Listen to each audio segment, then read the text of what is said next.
The sentence, "The vast chamber of the Stellar Confederation Council," hummed with tension as representatives from 47 different species gathered in their biospecific atmospheric pods.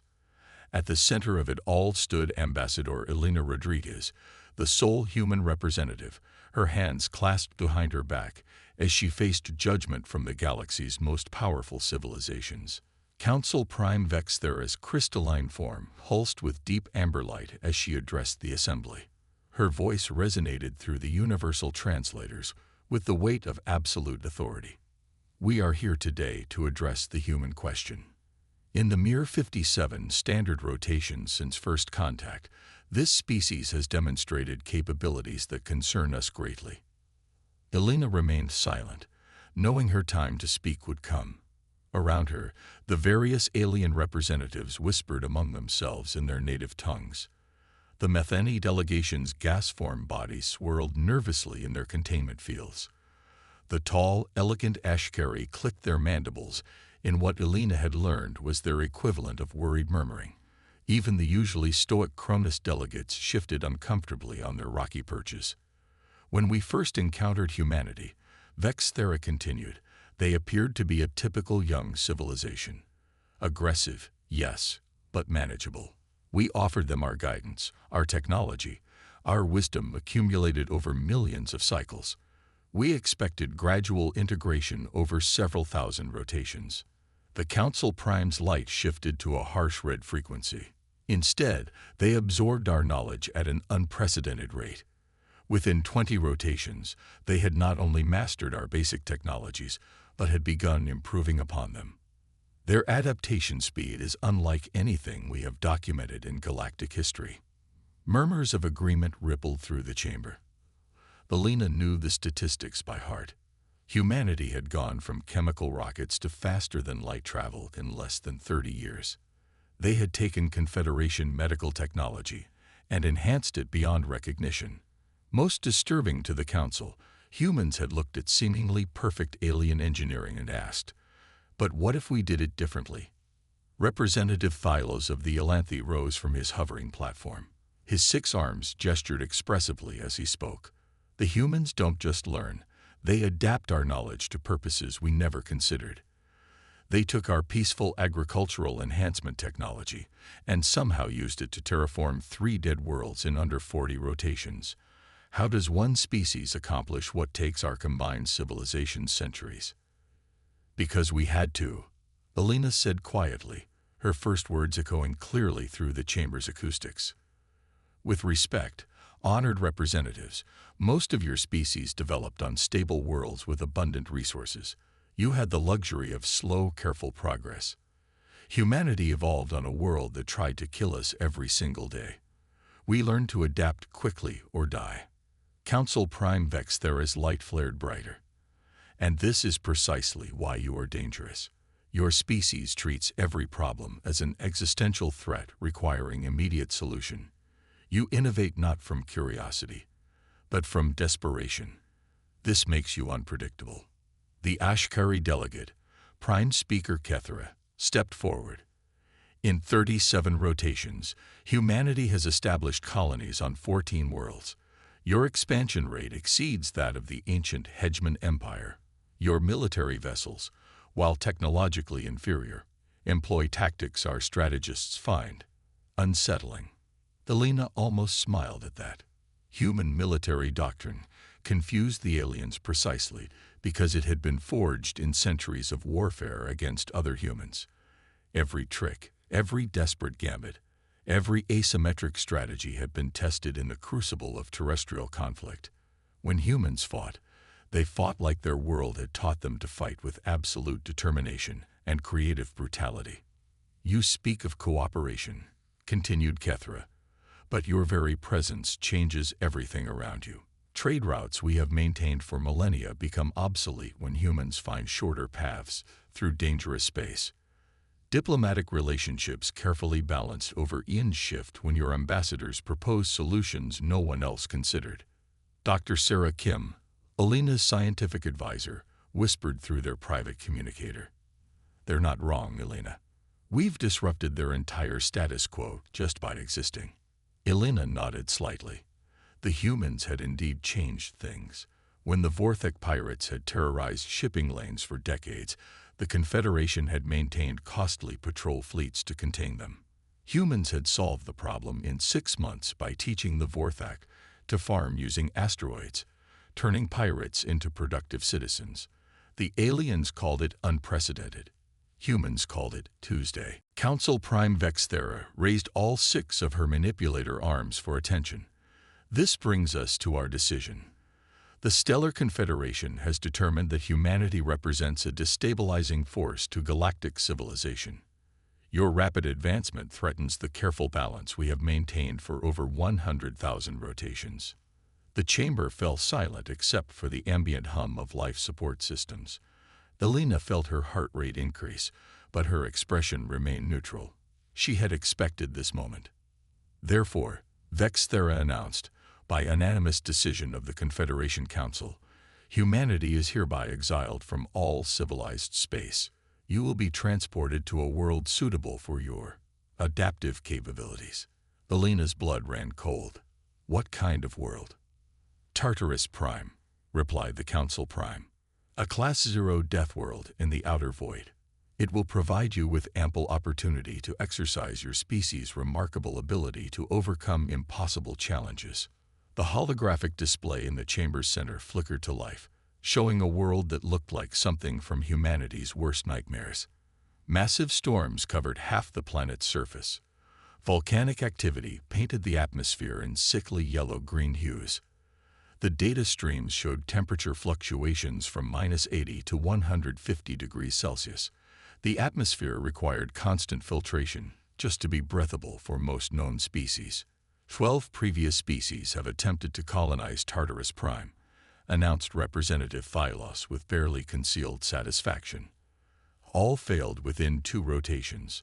The longest surviving expedition lasted 18 months before the last survivor's beacon went silent. Elena studied the data, her mind already racing through possibilities. The planet was a nightmare, yes, but she had grown up on stories of human ancestors who had colonized Antarctica, lived in deserts, and survived in the depths of ocean trenches. Humans had always thrived in places that wanted them dead. The colony ship Endurance will transport your entire delegation to Tartarus Prime, Vexthera continued. You will be provided with basic survival equipment and 6 months of supplies. After that, you will be entirely dependent on your own resources. What about the rest of humanity? Elena asked. All human colonies will be evacuated. Your entire species will be relocated to Tartarus Prime. This is not negotiable. Elena felt a surge of anger but suppressed it. Getting emotional now would accomplish nothing. Instead, she thought about Captain Marcus Webb aboard the Endurance, probably already calculating supply needs and colony layouts. She thought about the thousands of human engineers, scientists, farmers, and teachers who would soon face the challenge of their lives. How long do we have to prepare? She asked. Departure is scheduled for 7 standard rotations from today, Vexthera replied. This should provide adequate time for evacuation procedures. Elena nodded slowly. 7 days to prepare for the ultimate test of human adaptability. Around the chamber, she could sense satisfaction from most of the alien delegates. They believed they had solved their human problem by condemning her species to a slow death on an impossible world. Before we conclude, Elena said, her voice carrying clearly through the chamber, I want to thank the Council for this decision. Confused murmurs rippled through the assembled delegates. Vexthera's crystalline form flickered with uncertainty. Thank us.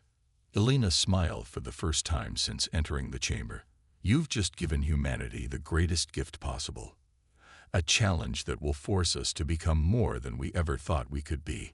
Every species that has ever tried to contain us, from our own history to this moment, has made the same mistake. You keep trying to put humans in boxes, thinking that will stop us from growing. She gestured toward the holographic display still showing Tartarus Prime in all its hostile glory. That planet represents everything you believe should be impossible for any species to overcome. In giving us an impossible challenge, You've given us exactly what we need to evolve beyond your current understanding.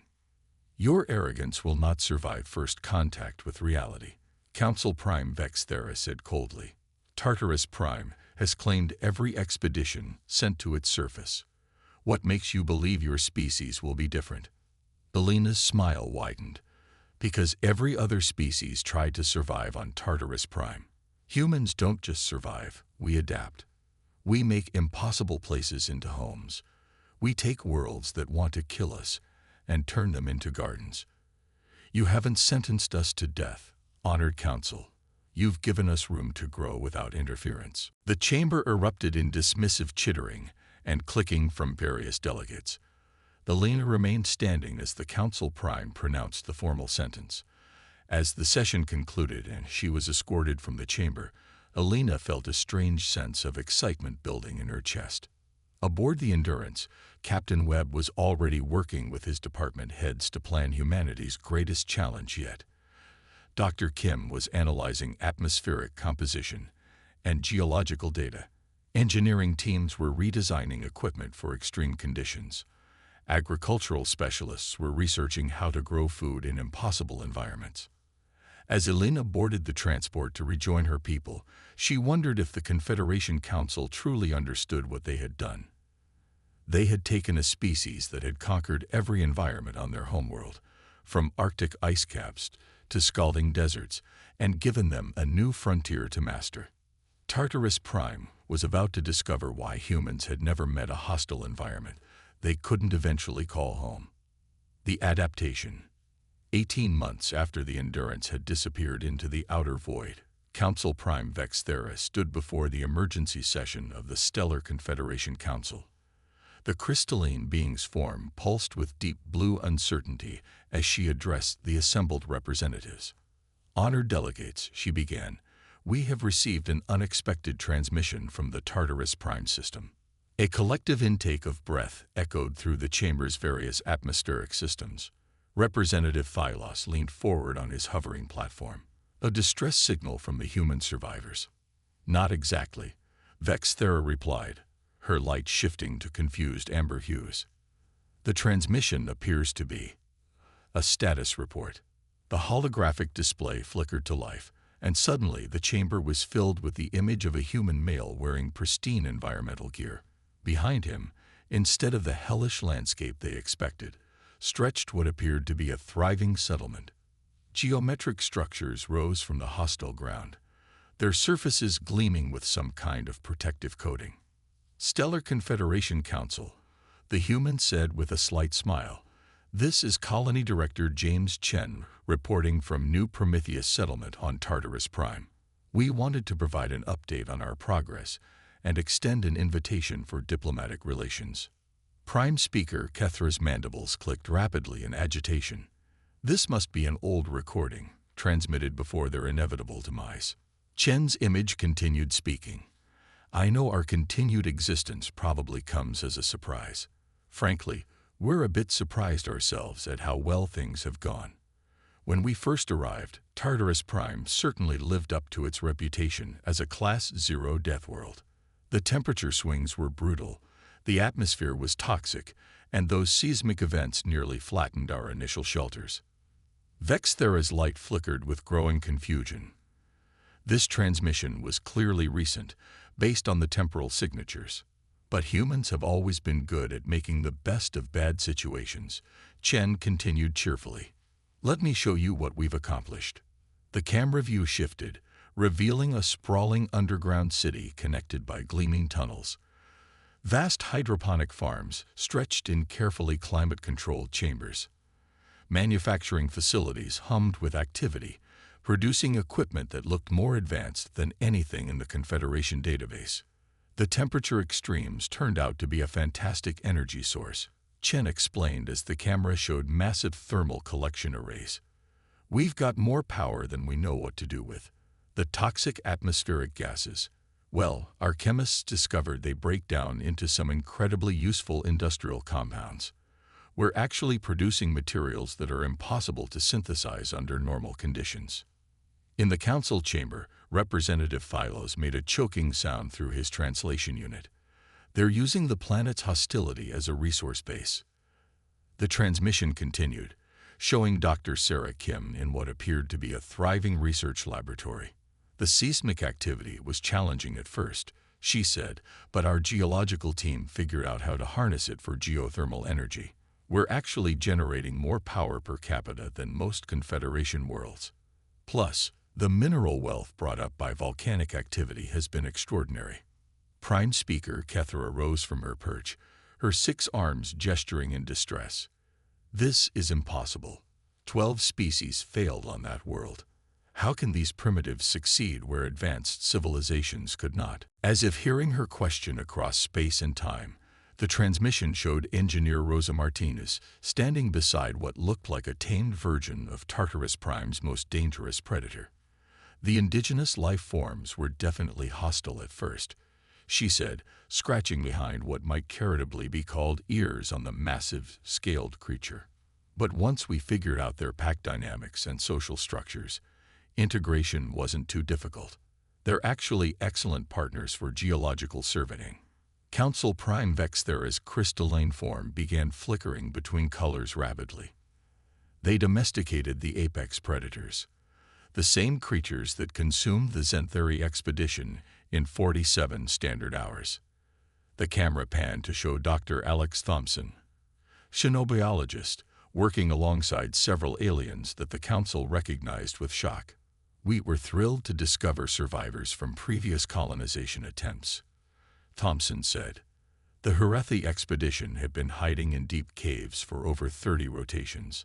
The Xanthari research team had managed to survive in a volcanic tube system, though they'd lost most of their equipment. Survivors, Vexthera whispered. There were supposed to be no survivors. Rescuing them wasn't easy, Thompson continued, but human mining equipment is designed for extreme conditions, so we were able to reach them. They'd been incredibly helpful in understanding the planet's ecosystem. In exchange, we've provided them with proper shelter and medical care. The cultural exchange has been fascinating. The transmission showed the rescued aliens working side by side with humans, all wearing similar environmental suits and appearing healthy and well-fed. Some were engaged in scientific research, others in construction projects, and several appeared to be teaching human children about their respective cultures. Director Chen reappeared on screen. Which brings us to why we're contacting you. We've learned a tremendous amount about survival in extreme environments, and we'd like to share that knowledge with the Confederation. Our atmospheric processing techniques could help terraform marginal worlds. Our geothermal energy systems could power colonies in previously impossible locations. Representative Thylos's voice cracked through the translator. They want to help us. Additionally, Chen continued, we've identified several other Class 0 worlds in nearby systems that we believe could be successfully colonized using the techniques we've developed here. With the Council's permission, we'd like to begin expansion to these challenging environments. We think we could establish a network of settlements that could serve as research stations and resource extraction points for the entire Confederation. The transmission showed aerial views of multiple settlements spread across Tartarus Prime's surface. What had once been an uninhabitable wasteland now hosted thriving communities connected by rapid transport systems. Agricultural domes dotted the landscape, processing facilities extracted valuable materials from the hostile environment, and research stations study phenomena that existed nowhere else in known space. We've also made some interesting technological breakthroughs, Chen added with obvious pride. Necessity being the mother of invention, as we say. Our new atmospheric processors are about 60% more efficient than current Confederation standards. The materials we synthesize using the planet's unique chemistry could revolutionize manufacturing across multiple industries. In the Council chamber, a heavy silence fell as the transmission concluded. For long moments, no one spoke. Finally, Council Prime Vexthera addressed the assembly. They didn't just survive, she said quietly. They thrived. They turned every hazard we expected to kill them into an advantage. They rescued survivors we had written off as dead. And now they want to expand to more Deathworlds. Prime Speaker Kethra's voice was barely above a whisper. "What have we done?" Representative Phylos stood shakily on his platform.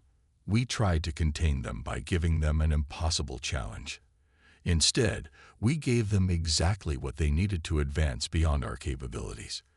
They're no longer just adapted to their original world. They're adapted to the most hostile environments in the galaxy." Vexthera's crystalline form had settled into a deep, worried purple. "The question before us now is simple. Do we respond to their offer of cooperation, or do we prepare for the reality that we have accidentally created a civilization that can thrive anywhere we cannot?" The chamber erupted in panicked discussion as representatives realized the full implications of their decision. They had tried to exile humanity to a slow death on an impossible world. Instead, they had given humans exactly what they had always done best with, a challenge that would force them to grow stronger, smarter, and more capable than ever before. As the debate raged, a new transmission alert chimed through the chamber systems. Council Prime Vexthera accepted the communication, and once again Director Chen's image appeared. "Oh, and one more thing," he said with a grin that somehow seemed both friendly and deeply unsettling. "We've been monitoring your communications networks. Not spying, just staying informed about galactic affairs. We noticed there are currently 17 other species facing similar relocation decisions by the Council. If you're looking for volunteers to help with colonization of difficult worlds, humanity would be happy to assist. We've gotten quite good at making impossible places livable." The transmission ended, leaving the council chamber in stunned silence. Somewhere in the outer void, on a world that should have been humanity's grave, a thriving civilization was offering to help solve the galaxy's most difficult challenges. The Crucible Protocol had succeeded beyond anyone's wildest expectations. The question was whether the galaxy was ready for what humanity had become.